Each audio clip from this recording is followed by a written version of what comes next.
What's going on, everyone? Welcome to the Cleveland Pulse YouTube channel. Today, we are bringing you the Cleveland Browns' first pick in the NFL draft this year in the third round after trading back in the second round. The Browns have selected Martin Emerson from Mississippi State, cornerback. Comes as a surprise, I think, to probably everyone that is watching the draft as a Browns fan and everyone that might be here.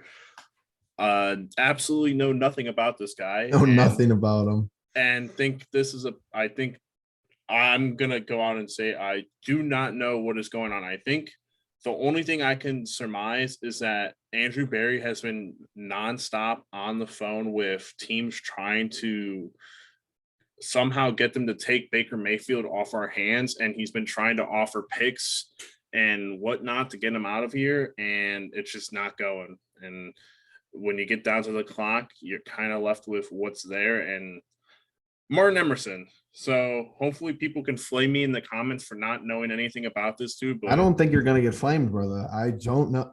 Here's the thing. I'm seeing he's 21. So he's 6'2", 21, 6'2". He had an 8.4 RAS score, which I guess is out of 10.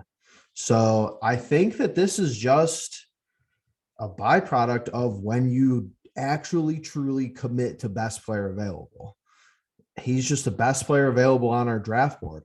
You'll never know the reasoning behind that, how they figured that out, how they calculated it, but it's like, right.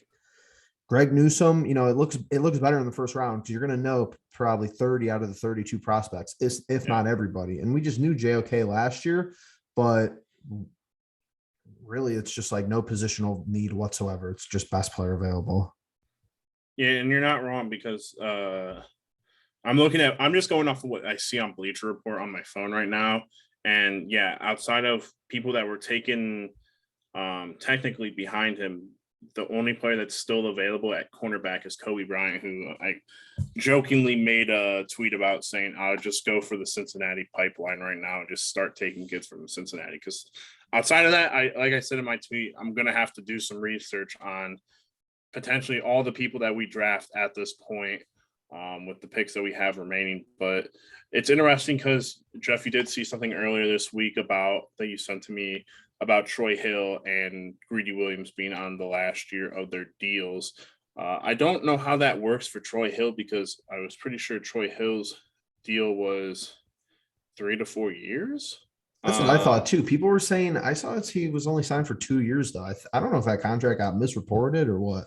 Yeah, but we can quickly look into that. But yeah, you alluded to Greedy potentially being on the outs, Troy Hill potentially being on the outs, and then AJ Green being undrafted free agent. I mean, I think he's played well enough, but I mean, the depth is there. I mean, this kid's from Mississippi State, so it's like, he's facing good wide receivers in the SEC.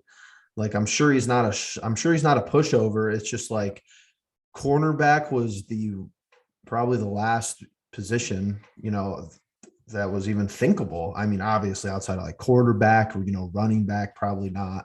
I kind of was thinking lineman over a cornerback there, but they're committed to the best player available.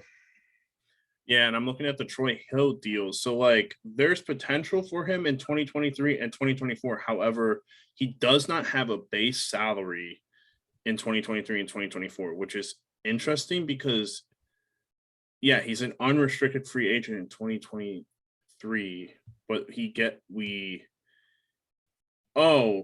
it was voided. I'm so confused by this, but so that, I mean, it just coincides with what you were going with and what you sent me earlier on this week. So potential depth pick there for right now. And yeah, just depth pick, especially like you said, AJ Green. People forget about AJ Green, and people forgot about Troy Hill because he was hurt at the back end of the year.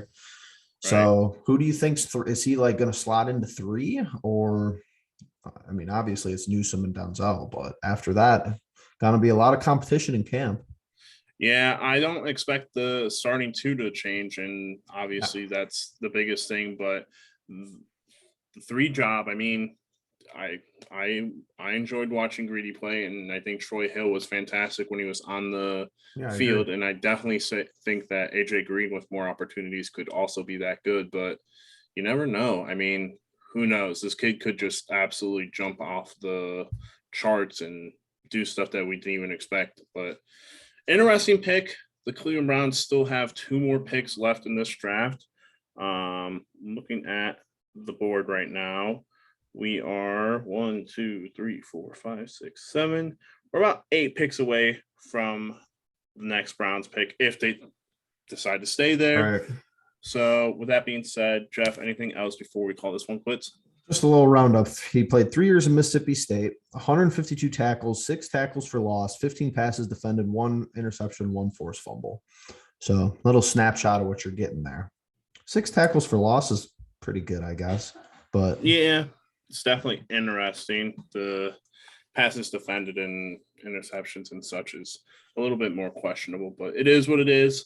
Yeah, hopefully if you guys know, if anyone knows who Martin Emerson really is and can tell us the intangibles that we do not know and we do not see just looking and reading off stats and other such things, then let us know. Let us know down in the comments below, and make sure you guys are liking, subscribing. We'll do a roundup at the end of the weekend. Maybe a lot of videos coming. Yeah, about the draft class, what happened on draft weekend, still potential for Baker Mayfield to be traded by the end of this weekend, and see how that turns out. So that all being said, thank you guys for watching, and we'll catch you in the next one. Peace.